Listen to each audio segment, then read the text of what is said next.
Shut up and sit down.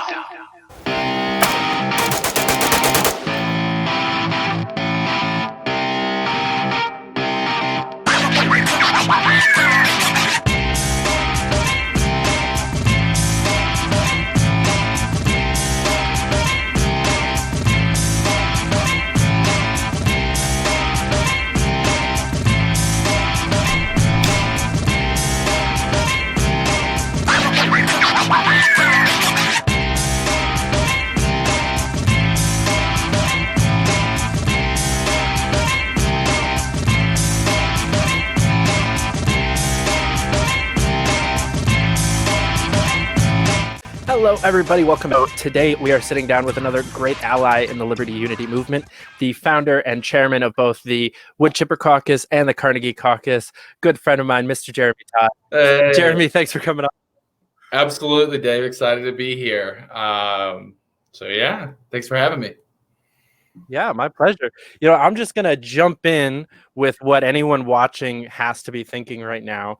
What the fuck is a Wood Chipper Caucus? Yeah, so I actually had to pass this on. So this is now ran and managed by Steve Remus. I don't know. I one day I was like, I wonder how difficult it is to start a caucus, because I see all these different types of caucuses, and I feel like we should be taking an anti-pedo stance when it comes to the libertarian position on it. We should let the world know, hey, pedophiles are not. That's definitely a violation of the NAP. We believe in age consent laws, and here's how passionate we are about it. So I was like, hey, let me start a Twitter for it, and not surprisingly, it was pretty popular. I don't know. I still believe it's a thing that should be focused on, but ultimately it is the anti-pedo caucus, I suppose, a group of people who will not allow wafering on age of consent laws in our candidates. I love that. I think it's interesting because I heard about the Wood Chipper Caucus before I met you, or met digitally. Yeah. So yeah, when you say it was popular in the beginning, it definitely was. Yeah, I mean, I was like, oh, well, here we go. A little controversy, and I'm not necessarily a controversial guy. I like to kind of inspire from the back row, I guess. But no, I felt like it was important, and so we went and stalked and harassed some Twitter pedos, and I was like, man, I don't have the energy required for this, so I'm gonna pass this on. And Steve, if you don't know Steve, very burly cowboy man from Tucson, Arizona, ran for office. I'm trying to talk him into running for governor here on the LP ticket, but great dude. He's going to do a great job. I was like, hey, you want the password? You want to run the Twitter account and become like chairman? Because it's kind of just me. He was like, hell yeah. He had T-shirts made 30 minutes later. Nice. So I love that. He's bringing the enthusiasm to the party that it needs. That is awesome. That is definitely, that's what the LP needs. People that go out and make T-shirts, like, without needing to get talked into it. Right.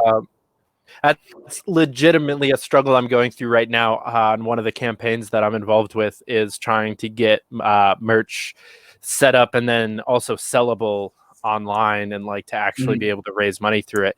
That's a lot of work. Yeah. People don't understand. I'm sure we all go kind of through that, and I've got some projects I'm working on. It really helps if you know how to build a website. I do not. And then you're like, well, shoot, okay. But we do our best. Yeah, I was forced into learning like the basics of WordPress web development during like early 2019. I got my hands in it for the first time, and I kind of went, I suck at this, and I threw it to my friend Brianna, who helped me kind of finish out my campaign. And then during quarantine, when I started the channel back up, I started actually trying to make the website look good and display what I wanted it to display, and updating the video that's on the homepage every time I released a new video, which I honestly haven't done for probably about 15 episodes, but that's beside the point. I had to get at least a general idea of it, because I don't have money to hire a web developer or a webmaster for the pack or for the company or anything. So yeah, we gotta acquire the skill to get by. Yep. If we can't recruit them in, we gotta just learn the shit. Maybe that's it. What was your New Year's resolution this year? I straight up did not have one. I spent no time thinking about that, honestly, which is really weird, because I am really one of those people that takes the new year uber seriously usually, and tries to have a whole new outlook on life. And it doesn't help that my birthday is December 29th, so I get a year older and the world gets a year older the same time, and so it's almost always a really emotional week for me, because it's Christmas, my birthday, the New Year's, and it's all of this stuff. This year it just really wasn't. It was kind of weird. I was actually live with a bunch of people when the New Year started, and it was a good time. And if I had to think of one, it would literally just be have a better time this year than you did last year. Nice, which is going to be hard to do. Yeah. So mine that I decided was every month I'm gonna learn a new, just random ass skill. Just I like that. Random. I have 4, but maybe I should design a website to that list. This month's was lock picking, and so it was hey, this could be useful to know. So I'm going through all the different types of locks and how to use a little lock picking kit to get it in and out. Kind of the understanding of it, and then most importantly for the upcoming martial law. That's supposedly, even my dad sent me. He's like, "Oh, be prepared for martial law." I'm like, "Dad, I'm a libertarian. We have been prepared for martial law for the entire time, so we're good." 50 years we've been preparing for martial law. But I decided, hey, maybe learning how to pick handcuffs would be useful. So that's kind of my next one. Then I'm gonna try to learn how to do some basic welding. Let's see what else was on the list. Oh, I got to pull it up. But no, website design is going on the list now too. Like that. So that's kind of mine. I'm going to find 12 different things. Here we go. Learn how to distill moonshine because I'm a redneck. And learn how to trade options. And then this is an odd one. Master a brown sugar bourbon glaze for barbecue ribs. Ooh. All right. So after you complete the moonshine and glaze tasks, I'll come down for a Kim Ruff event and try some of that. Do it, dude. Kim is fire. I'm excited to have some happy hours with Kim. Yeah, she is. There's a campaign going on in New York that I'm really excited about, and I'll be in New York City. But when it comes to 2022, Larry Sharp versus Kim Ruff is going to be a difficult decision as to which state I'm in. Yeah. I gotcha. I hope to work on both campaigns. Right. But it's going to be a tough decision which one is the full-time and which one's the part-time. Gotcha. So on that note, suppose Kim knows her stuff. It's not just a empty position to fill. You see mining inspector and you're like, is that really what we want libertarians in on? No, she comes from that industry, and surprisingly, there's a ton of them out here. We have gold veins in these hills, and yesterday my sort of get out of the house, go be around normal people, do normal things. We went to the Goldfield abandoned mine town and learned a lot about that. Got to walk through kind of a makeshift reproduction of a mine. It was a great time. It's a great time. A lot of mining history out here. So I assume I'll be doing something for Kim. Yeah. Maybe or maybe not. Yeah, I was very happy to have her on the show. It was about 2 weeks ago now. Yeah. And she blew my mind with just the amount of weird things that she knew. Like I've never seen any political candidate that actually knows what they're talking about to that level. Really? Like Tulsi Gabbard talking about war wasn't that like obnoxiously informed. Okay. Yeah. Like she just knew weird things about like the mining history of Arizona that I wouldn't care to know, let alone like study and memorize and then be able Right. to say in an interview. So yeah, Kim Ruff, I'm very much When's excited your for that episode campaign. with her and Lauren? And are you gonna have Leilani on? So the Liberty Ladies special is going to be on January 29th, Friday night at 9 Okay. p.m. Eastern Standard Time. And so far, the guests that we have on for sure is Kim Ruff, Valerie Sarwark, Elaine Joan, Stacey Pressman, and Gabrielle Cordova. Oh, I got you. So Okay. we've Definitely. got a little bit of a mix of some national people, some local people in New York, some people that have run campaigns and people that are grunt workers. It'll be a nice kind of mix of voices. I'm excited for that. Absolutely. No, that sounds awesome. Yeah.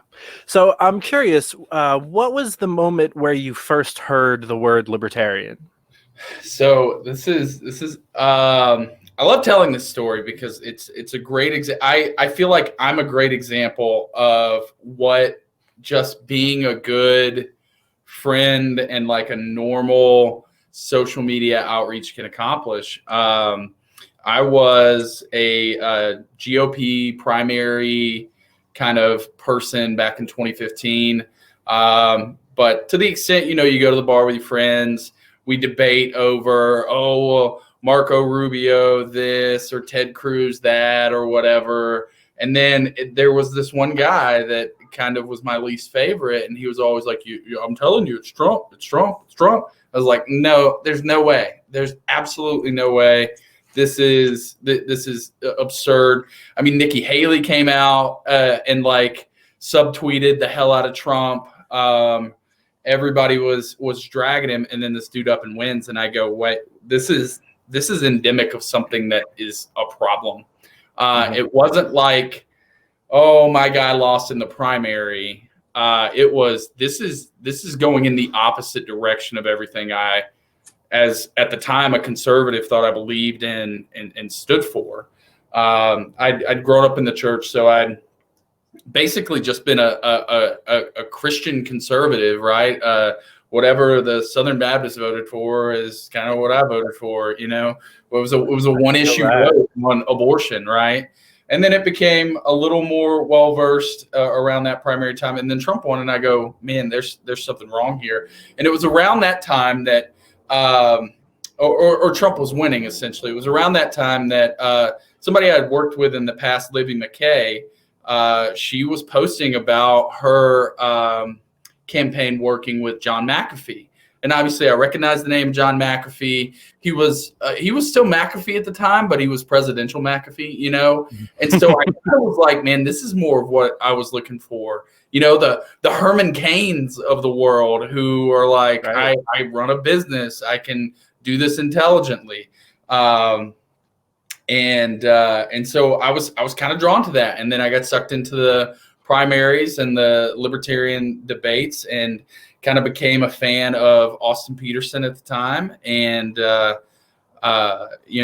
that was a decent bridge gap for me. But then I jumped on Gare Bear train, and I honest to God, I don't even know if Livy, because that was around the time she started dealing with her cyst issues and her pain issues, which she does great advocacy work for now. But I don't even know that she knew she converted me. But I reached out to her. I was like, hey, tell me about this. She was like, oh, just follow this account, learn more here, blah, blah, blah. And so it basically a couple Facebook follows are what introduced me to libertarianism. And then, I would kind of, I was on Gare Bear's train, and I had some friends who were excited about voting for Gary in 2016. And so we were able to bounce ideas off of each other and talk. But, I seem to be the only one that it kind of radically stuck to. And looking back, I'm the only one who has Twitter. And so I wonder if there's a correlation there that I was exposed to, some good libertarian people like Elaine. I think Elaine was one of my first follows. Same And here, especially in the libertarian circles. From there, I kept learning more and more. And it was through that process of learning that I had to challenge my old notions and go, that's illogically consistent. How do I work this out?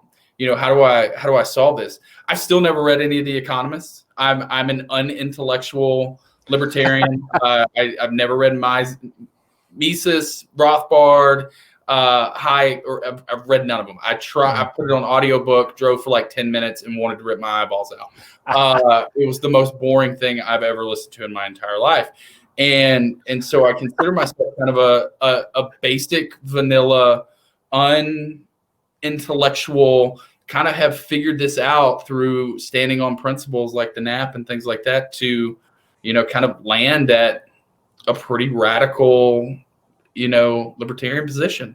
That all started with Nikki Haley, John McCain, and locally in Alabama, if you go back far enough, Roy Moore. And so that has recently dawned on me that people can be persuaded. They need exposure, they need information, and they don't need us to kind of scream at them and yell at them and tell them they're wrong, That was what Livy and the slow acclimation of 5 years really did for me. Yeah, I definitely we'll come back around to the your definition of an intellectual libertarian in a little bit. But I want to touch on how interesting that story is, because then you and I ended up meeting through Reed just a couple weeks ago, and now I work for Livy McKay. And full circle kind of stories of people kind of bouncing in and out and in and out of contact with each other. But growing up in the church, you learn this lesson of planting seeds and just kind of letting God do the rest. And people don't understand how important that same concept is to libertarianism.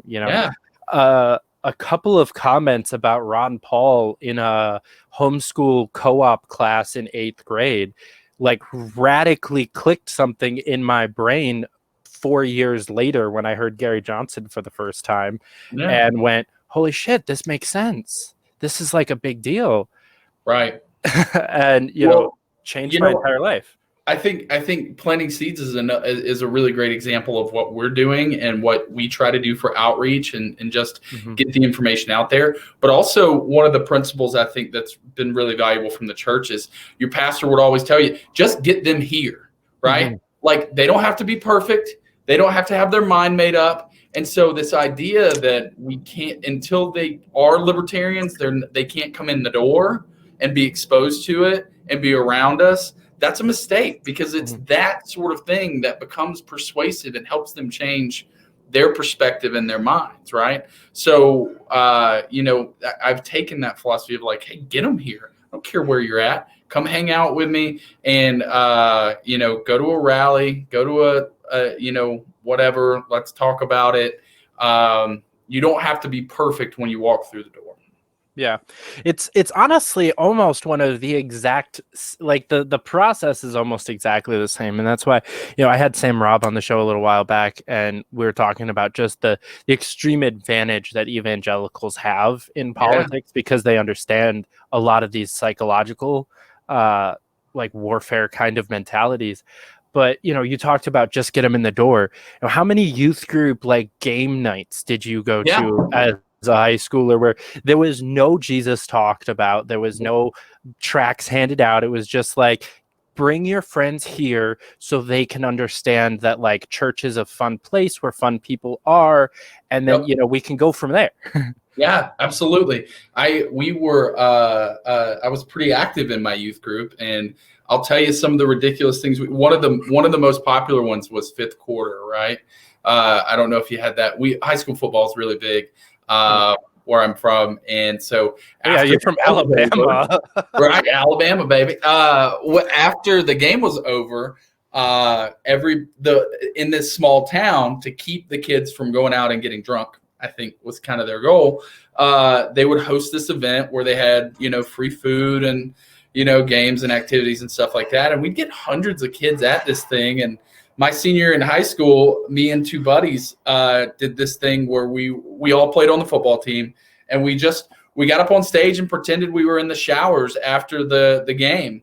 Obviously, it's Baptist church, so we're wearing clothes, but you kind of set the scene. And then there would be this array of food products. And we would be introducing one another to these food products as kind of like our new moisturizer we found, or this new conditioner. And so we'd all have, maple syrup on our faces, ketchup running out of our mouths, and people loved it, right? But it got them in the door, and it showed them that, hey, this doesn't have to be this radical, crazy, extreme perspective, and it just makes people comfortable when you're around normal people like that doing normal things.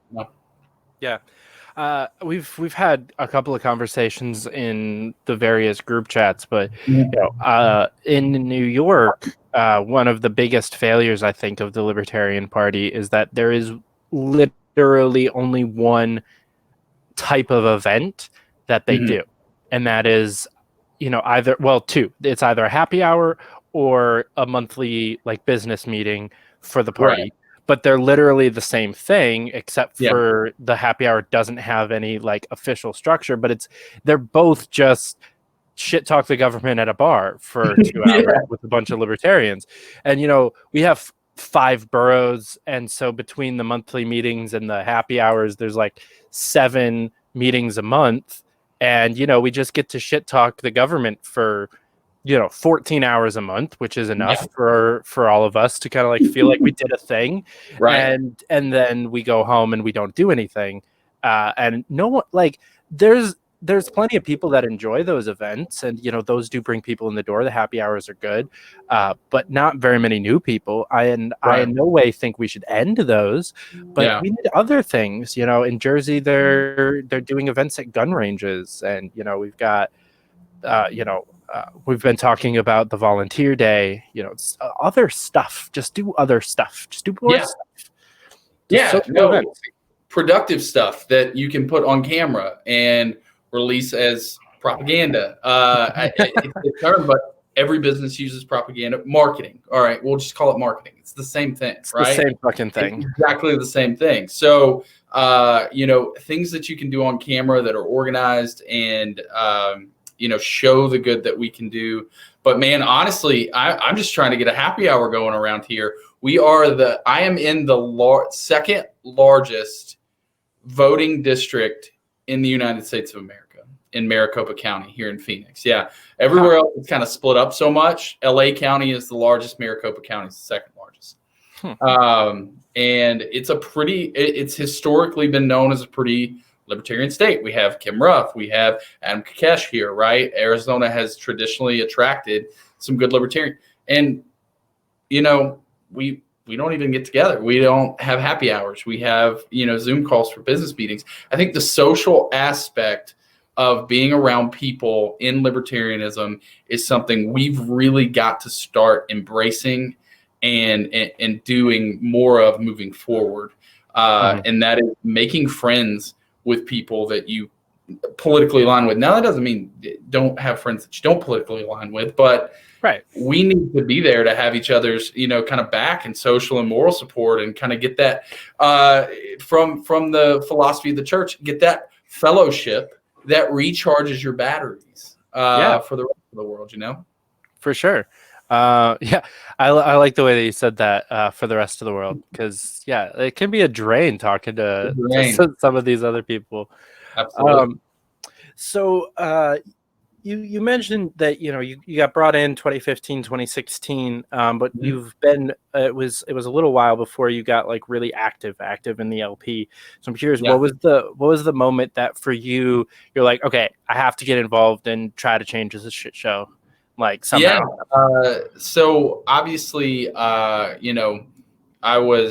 had my opinions. I'm a Twitter guy, I'm a Facebook guy, and all that. And then it was right around, tracking the primaries this year for our party, and then realizing,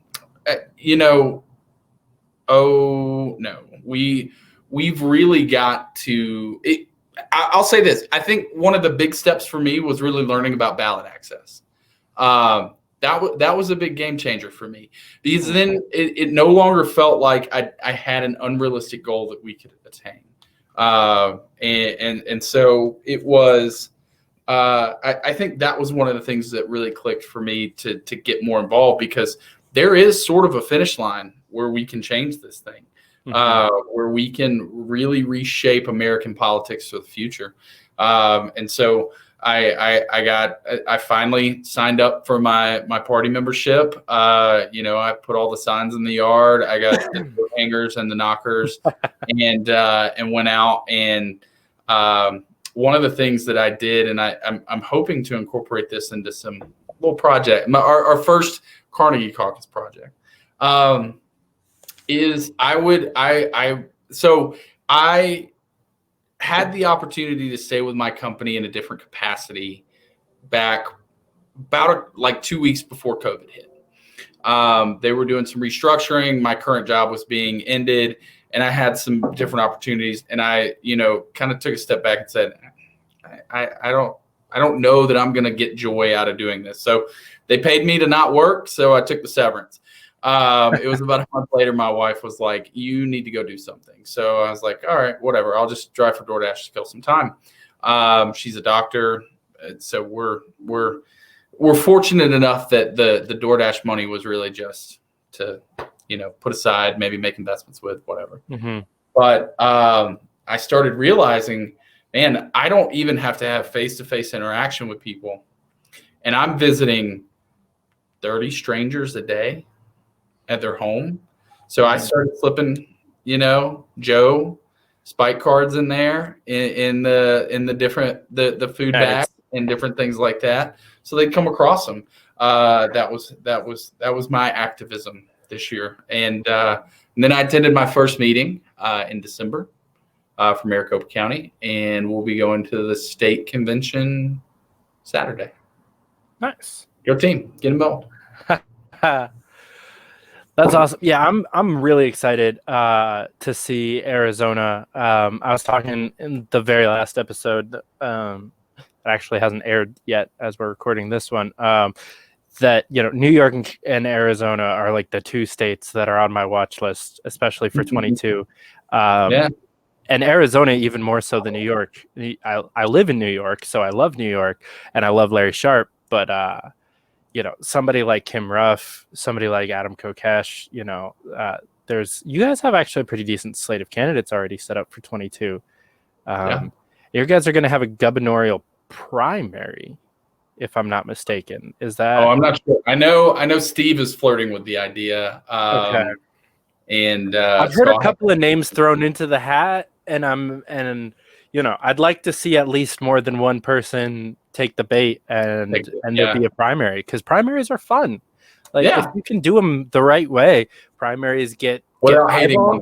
Right. Debates are a great thing to market, because it's a debate of ideals and a good discussion forum. If you can get people from outside of the party there to ask questions and shape the conversation in a more, less kind of echo chamber sort of way, it's a huge asset to the party if we can run primaries. So I would be very happy to see it. Yeah, come on down. I'll have you babysit. We've got the pool. It'll be good. I know you showed me the pool earlier. I was like, it's snowing outside right now. Yeah, I mean, I'm outside. It's 60 right now. I work. Yeah, I know. It's been a beautiful week. It's going to go back down to some nasty 30s and 40s. And what's wild is, and this is probably my favorite thing about being here, is that you can come here and kind of thaw out. And then have you ever been through Flagstaff? Mm-mm. Okay, so 2 hours north of here is Double Black Diamond Skiing. Okay. So I can pack a car for a day, go get my snow fix, and come back. It's 40 degrees colder 2 hours north of here. And so that's kind of really awesome in contrast that I can just go, come back. I have the best of both worlds.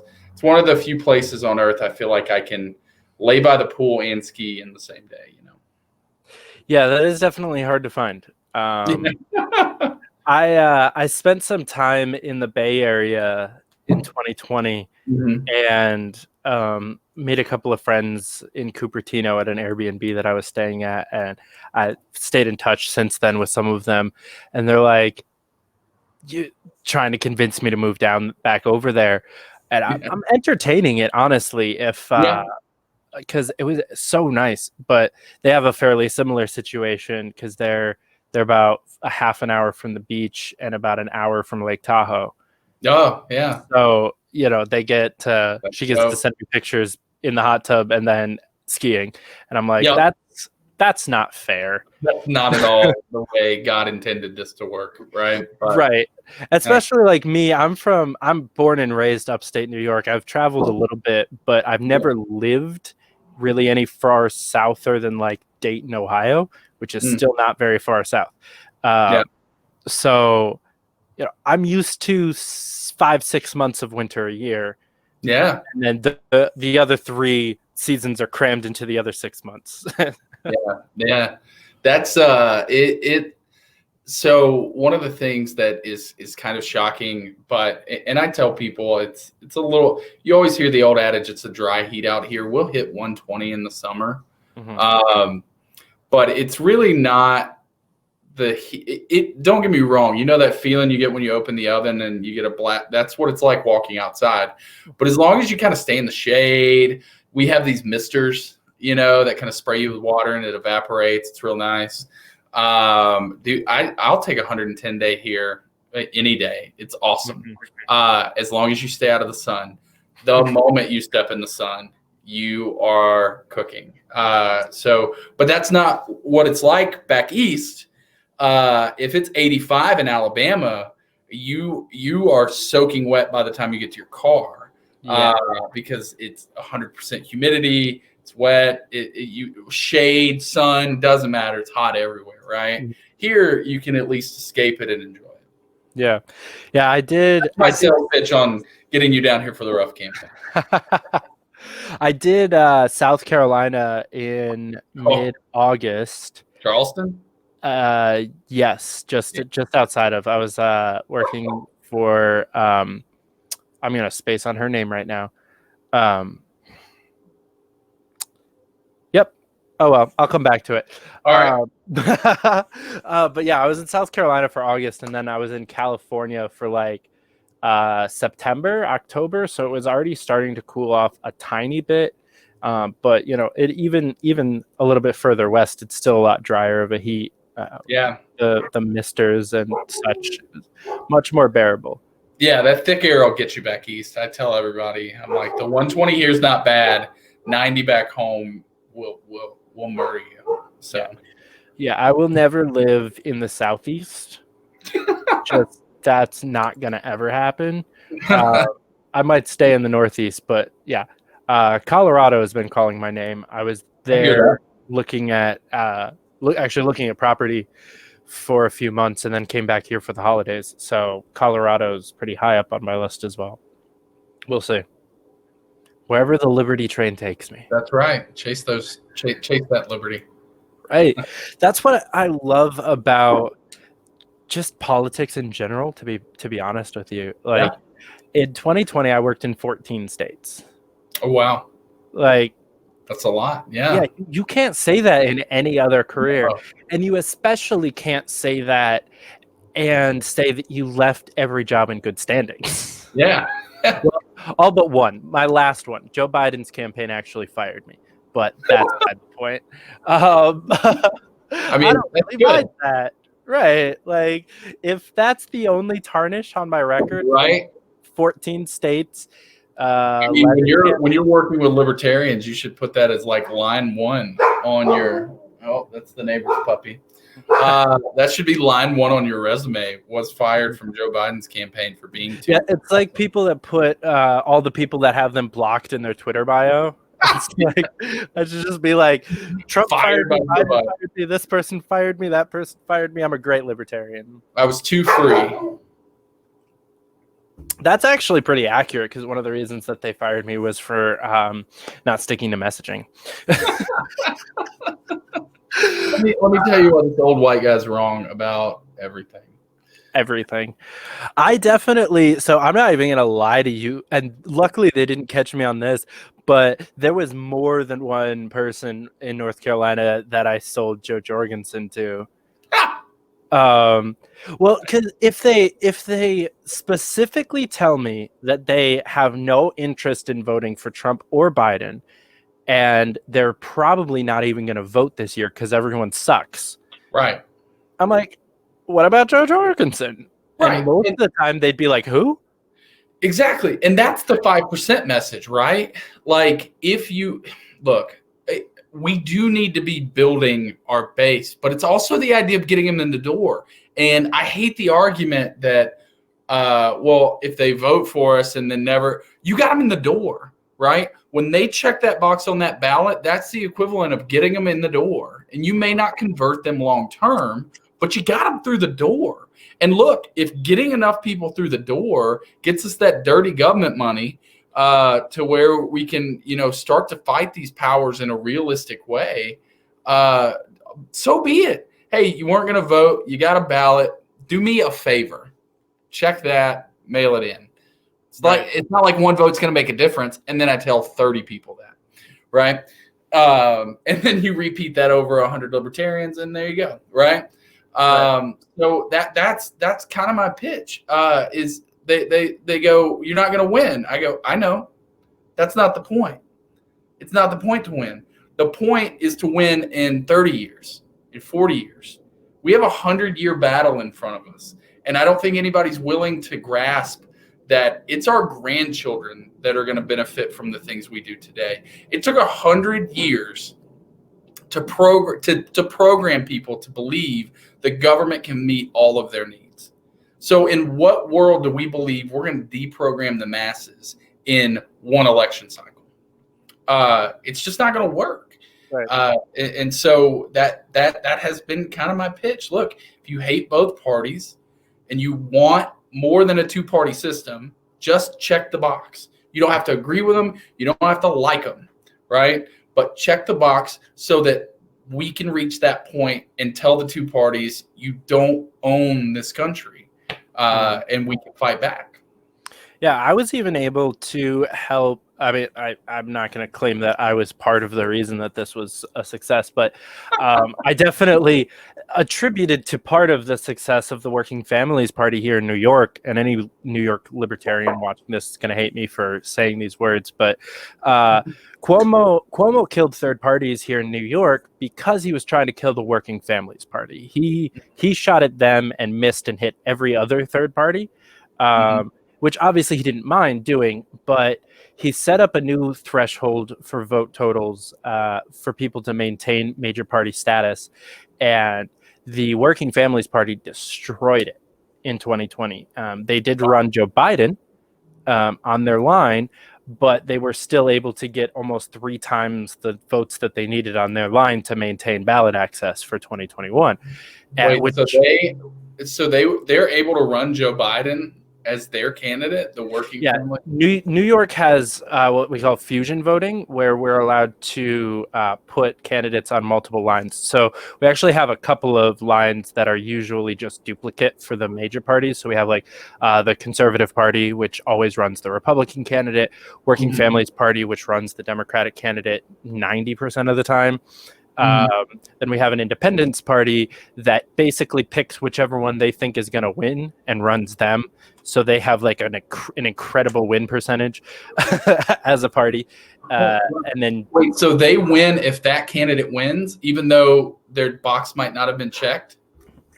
technically, What kind of wizardry is that?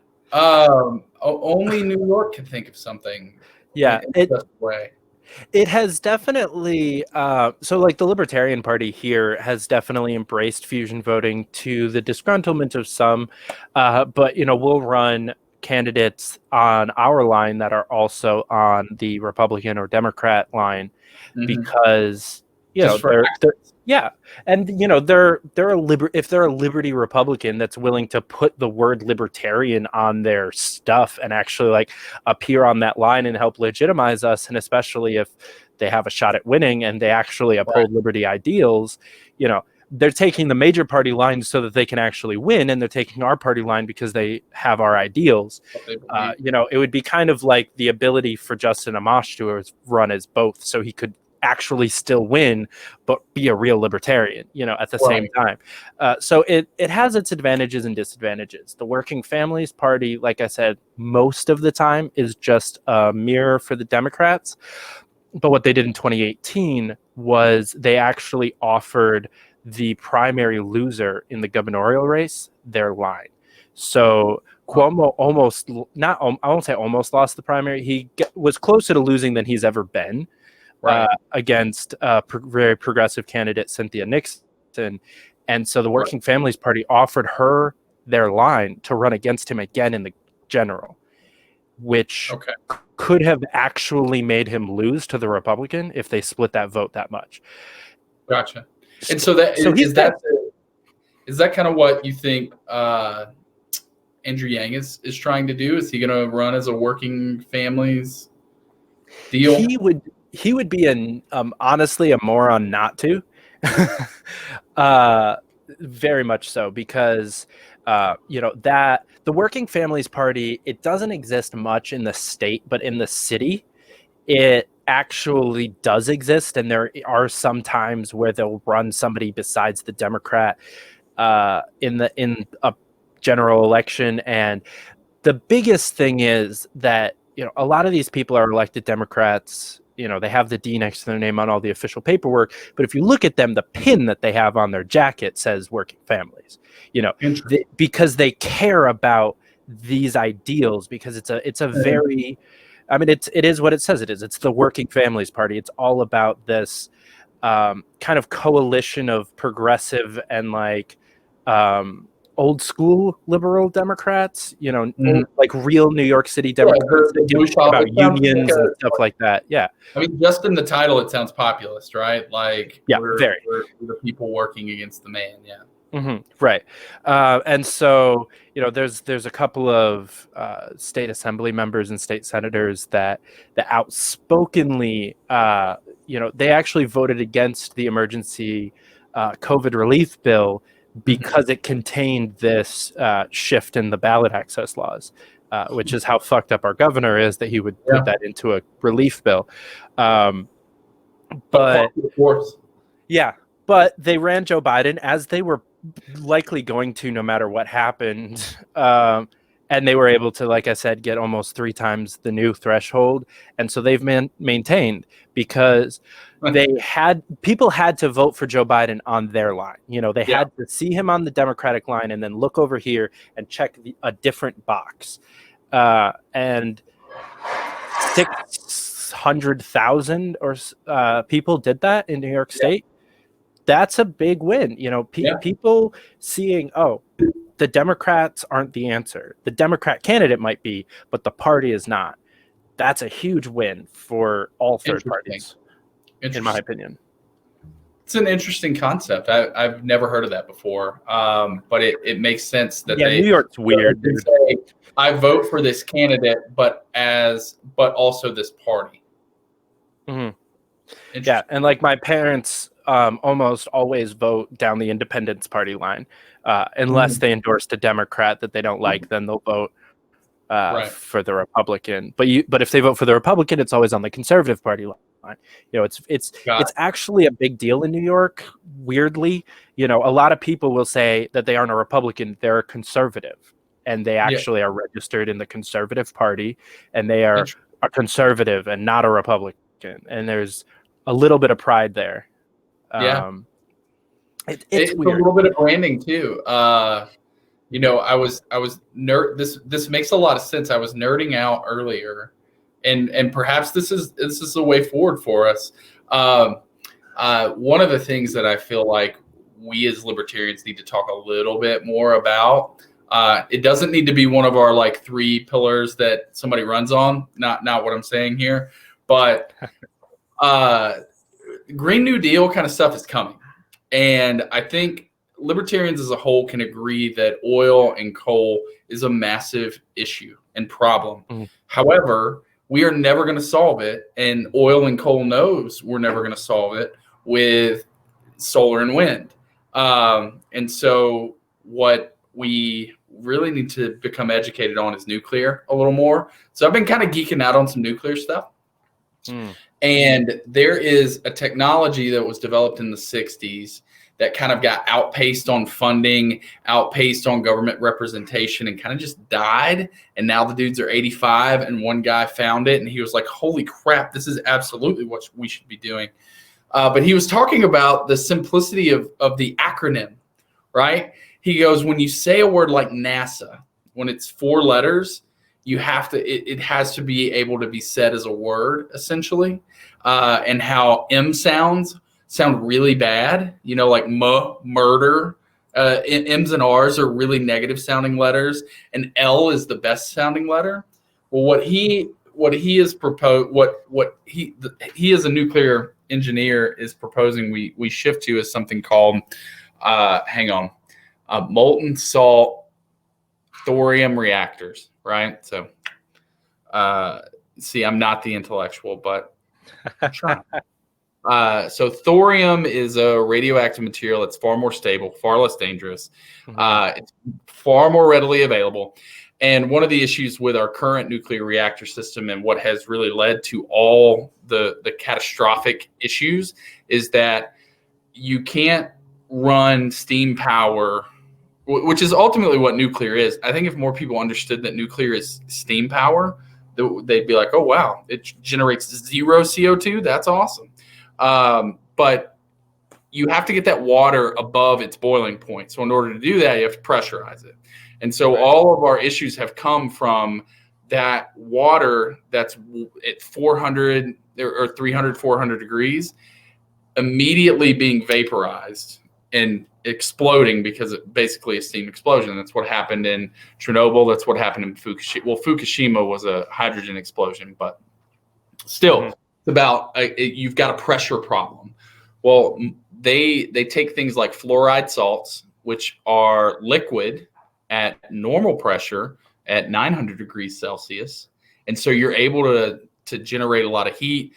But the moment that liquid leaks or there's an issue, it turns into a solid block of salt. So it's inherently safe. You know, it could be shrunk down. They're talking about this is what they're going to use to fuel the things that are on Mars one day, right? Anyways, it was called the molten salt breeder reactor, MSBR, and he was like, that's terrible marketing. So let me call the same exact thing the liquid fluoride thorium reaction lifter, and now it's starting to catch on and take off. Literally. So you saying, and that's the brilliance of it in politics, is somebody coming in and saying, oh no, I'm not a Republican, I'm a conservative. Right. Is exactly like this guy going, MSBR is, oh no, this isn't MSBR, this is lifter. Right. Yeah. I think, you know, those are the sorts of things that get parties places. Yeah. I'll come full circle. Right. I'll come full circle and go back to Livy and the Tri-Peace Coalition. They have completely rebranded the idea of recreational marijuana to be kind of like a nice little middle ground that leads more towards rec laws called therapeutic cannabis. And you know, you you don't get the same bad feeling about Right. recreational drug use Right. when you say we're legalizing therapeutic cannabis. Right. And one of the things that she says in some of her videos, I really feel like nails it. And you know exactly what I'm going to say. I'm not a criminal. I'm a patient. Yes. Right. Being able to call people a patient immediately removes a lot of the negativity from those sorts of things. Because ultimately, like methadone is an extremely like scary drug, right? But when it becomes, oh, this is how people come down off of opioids and can save their lives, all of a sudden, oh, it's therapeutic. Another one, a friend of, I call him a friend. I got to hang out with him once. Josh Dial from Tiger King, the guy who was like, technically I'm a libertarian, so fuck the feds. He is struggling with some PTSD from some of the things he experienced, and he was bold enough to come out and speak about it, and is getting ketamine treatments. And immediately when he started putting out, hey guys, I didn't make any money from Tiger King. I'm trying to do this ketamine treatment. It's a last ditch hope for my PTSD and depression. And immediately in the comments, what the hell are you? Why are you on ketamine? That's like strong drugs, horse tranquilizers and stuff. That's another thing that, if we did a better job, kind of like what you said with Livy, in rebranding this and showing some benefits to it in a lot of different ways, we can really start to shift the perspective on people who need these things. Because I'm going to be honest, I don't smoke the Mary Jane, mainly because I have to take legal meth every day to function. And so it seems like weed would be the opposite kind of of what I need, right? But it depends you on the strain. you call meth Adderall, and all of a sudden people are giving it to their kids, right? That's true. I'm kind of a fan of that one, but I've never been prescribed it, so I've never done it legally. But I'm still a fan.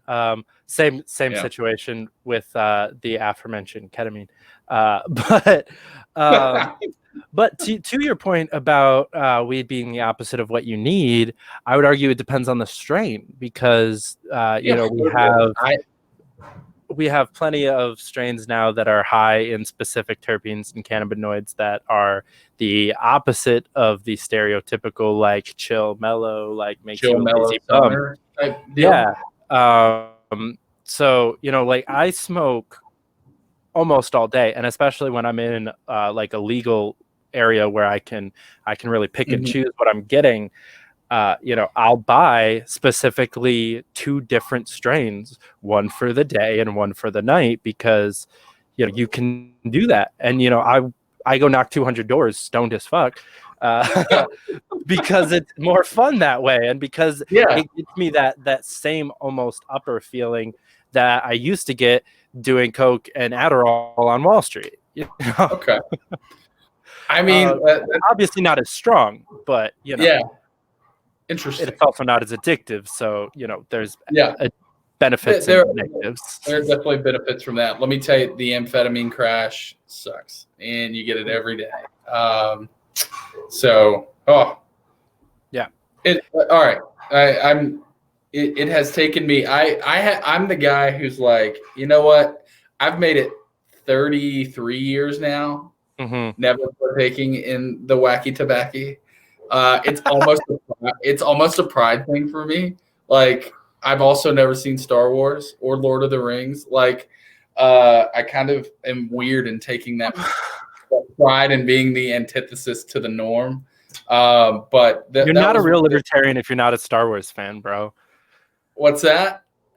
You're not a real libertarian if you're not a Star Wars fan. I know. I am not a power nerd. I wish I was more of a power nerd in some circles, because I'll be in group chats with people, and then they'll go off on this tangent using like names of Vikings and like what the hell was that show on HBO? I've never seen it either. Game of Thrones. Yeah, that they'll start. I've Or watched the first and I'm episode just of like, that. I don't know anything to talk about here. I don't know. I've avoided it somehow. I go see really stupid movies in theaters, like Boogeyman, or bad chick flicks. I don't know. Yeah, you actually sound very much like my dad in that bit, because his main reason also for not trying weed, even though I've been trying to convince him of it for years, is mostly a pride thing of the fact that he's 56 and has never smoked weed. Yeah, so Yeah, and he didn't have the advantage that you did of growing up in the church. He yeah, he grew up kind of sort of, he was like a Christmas Easter kind of person, yeah. then was in the Marines for 6 years, and then did college years almost completely away from his faith, and didn't come back to the church until he met my mom, and still never did weed in that entire time. So for him, it's like, if I could do all of that without smoking, I can finish it up and die without smoking. Yeah, I guess when you really think of that perspective, I grew up in a Southern Baptist church in a small town in Alabama. It wasn't like weed was readily available. And then I went to a Southern Baptist college that I flunked miserably out of. I gotta ask, which one? Sanford. Okay. Yeah. I got a $252 scholarship for a school that's $23,000 a year. Yeah, that was awesome. Nice. And I decided to study physics. There were 4 of us on campus. Nice. 4 physics majors. I went to a similarly small American Baptist school in Ohio, Cedarville University. I was in I was in the largest class in Cedarville University history, and it was like 812 people. Oh, wow. Yeah, that sounds about right. I think we were at around 700 or so. So, no, that makes a lot of sense. We had a seminary, we had a pharmacy school, and we had a law school to boost those numbers to 700. Yeah. Interestingly enough, Cedarville's also had a very large pharmacy program. That's like wild. Their biggest thing. Weird that the Christian schools how they are pay the drug pushers, right? Yeah, and lawyers. So we had drug pushers, lawyers, and seminary. And I think that was probably like 80% of the campus for us. Yeah, we had a strong business program, which is what I went there for. That was kind of I'd probably have a degree if I'd started in business, man. I wish somebody would go back and just tell me, dude, physics is stupid. What are you doing? Why would you subject yourself to this? I kind of just wish somebody would go back and tell me, don't take out a student loan. Absolutely. Let me tell you, my first son is coming in April, and I fully intend. So a couple of the places I've worked, and this is one of the benefits to kind of corporate America. I've had everywhere from they will pay for 8 classes a year through a special program of theirs in pursuit of a degree, up to like 10 grand a year that companies will pay you to get your own freaking degree. And so, like, I got into banking and worked for Wells Fargo back when that was something I could be proud of. And I mean, like, girls would graduate from high school, guys would graduate from high school and come be tellers and make full-time $18 an hour, and then take 2, 3, 4 classes at night, graduate in 4 years with no debt. And I'm like, because the company was paying for it, not because they weren't even using their salary to pay for school. The company was paying for it. And that exists everywhere. I've worked for 4 different companies now that in some way, shape, form, or fashion pay for education. So I feel like that is a big time answer and solution and piece of advice that I can give my son someday. Like, dude, do not go into this. Like, don't borrow this money. Figure out how to do both. And you're going to come out of college with money, with resume experience, rather than in debt trying to get a job working for somebody for free, you know? Yeah.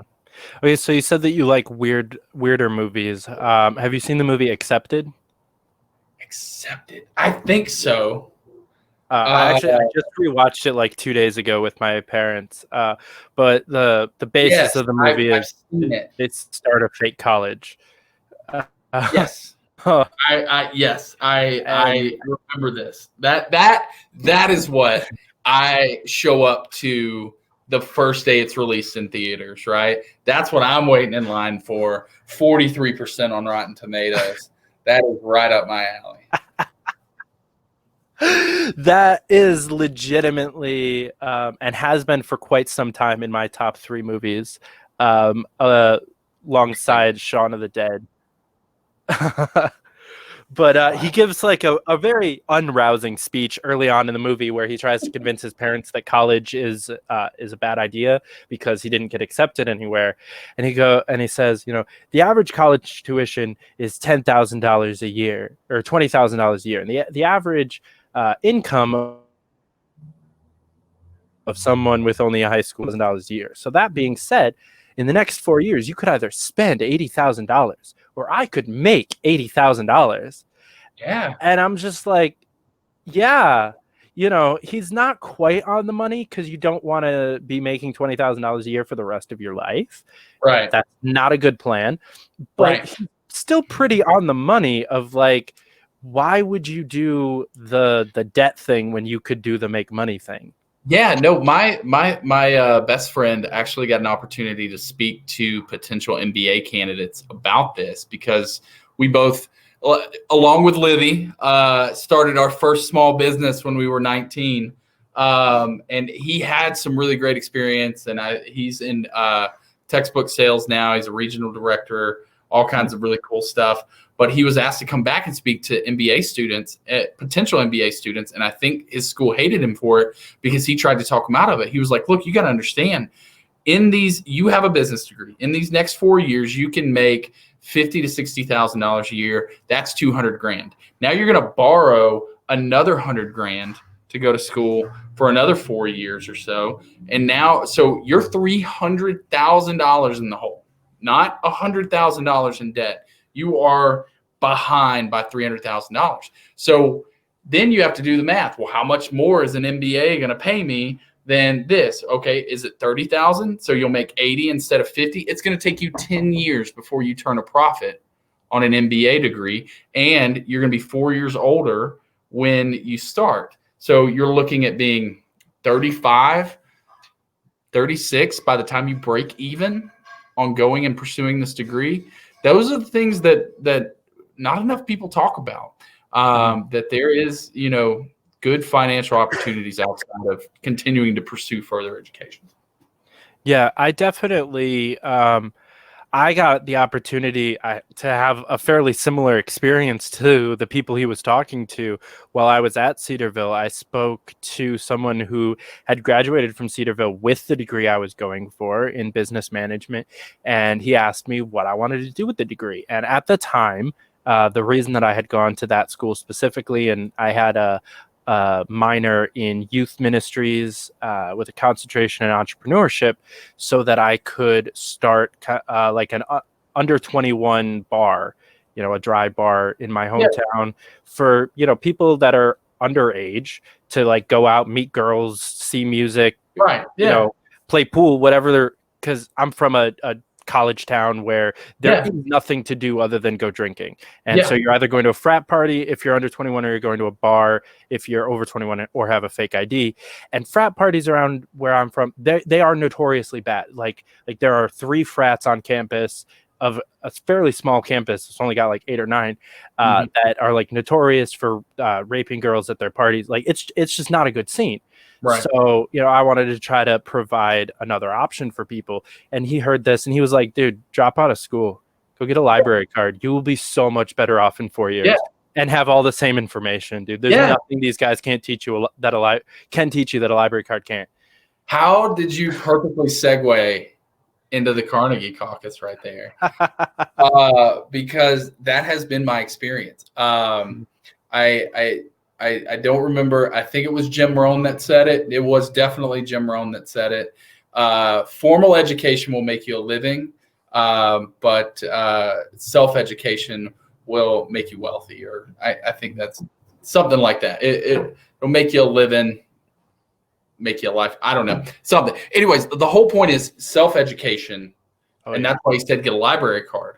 Self-education will do so much more for you in my experiences than necessarily the formal education will. If you can get around and you learn how to get around that sort of, well, we require a degree to get in the door, which entrepreneurship has never required a degree. Right.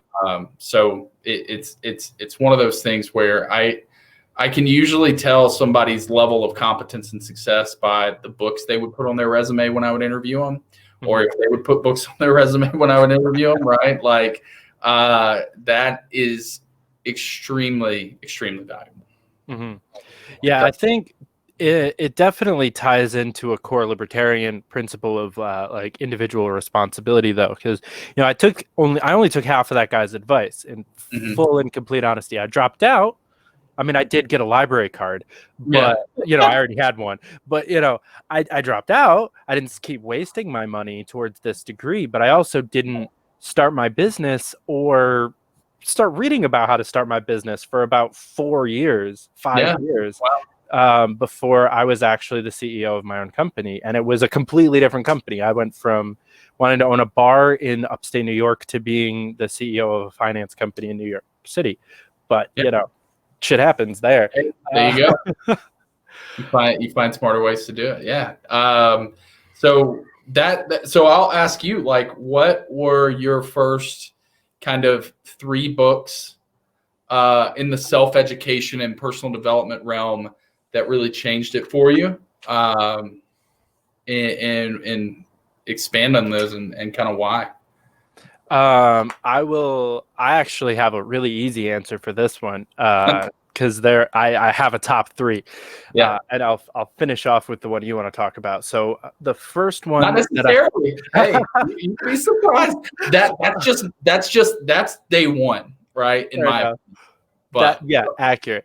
Unfortunately for me, it was one of the last ones that I read in the series. But first up was the first book that I actually finished in almost 5 years was The Compound Effect. Okay. I'm gonna space on who that's by, and I gave it to my dad, so it's not behind me anymore. I'll pull it up on Audible while you keep talking. So Compound Effect. It's all about the incremental changes that you can make in your day, so that in 3, 5, 10 years, you are a completely different person than who you are today. It doesn't require just dropping everything and moving to India to become a monk. You could just do 5 minutes of yoga a day and, become a more centered person, and it's Darren Hardy. It's not about Darren Hardy. Thank you.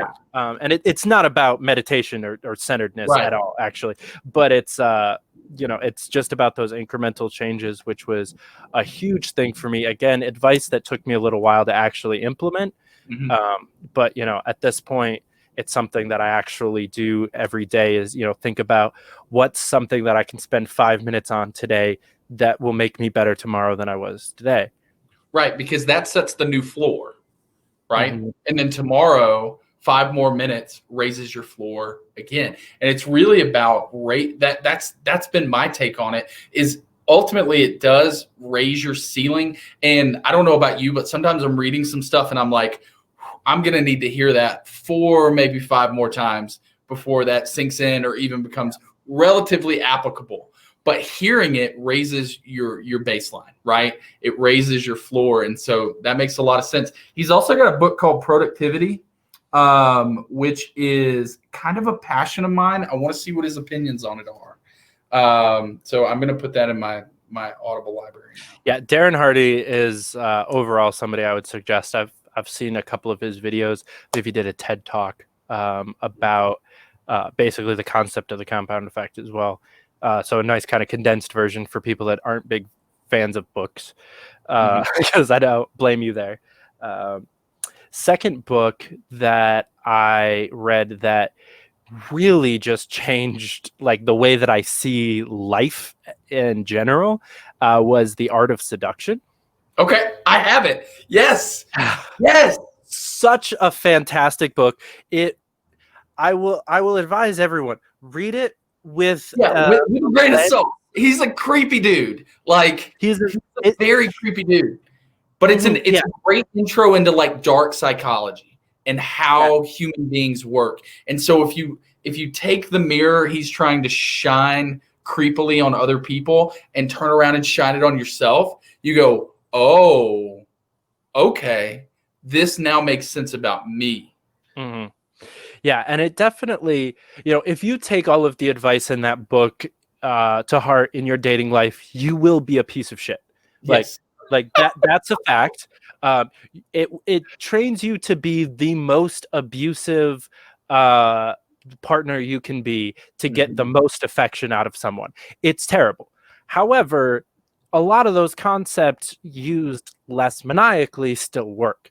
Yeah. The idea of a push and pull in a relationship to keep someone engaged doesn't have to mean that you call them a fat, ugly whore and throw them out the door and don't talk to them for a month until they're crying and begging you to go. Like, you don't need to do that, but sometimes like just walk away. Like not in the middle of a conversation, don't be a dick, but sometimes just go to the other room and make them follow you. Just subtle things. It's fun. Not only in relationships, let's talk about libertarianism, right? The mute button. All right. So when the mute button is a really powerful thing. We have our friend Ron, and unfortunately, I still haven't muted him. Ron got a little abusive with it. So Ron was my first move to block. For the audience, Ron is this nameless faceless Twitter that comments on everything, and which is ultimately why I had to block him, because if he was intermittently trying to engage, that's fine. But when you stop engaging,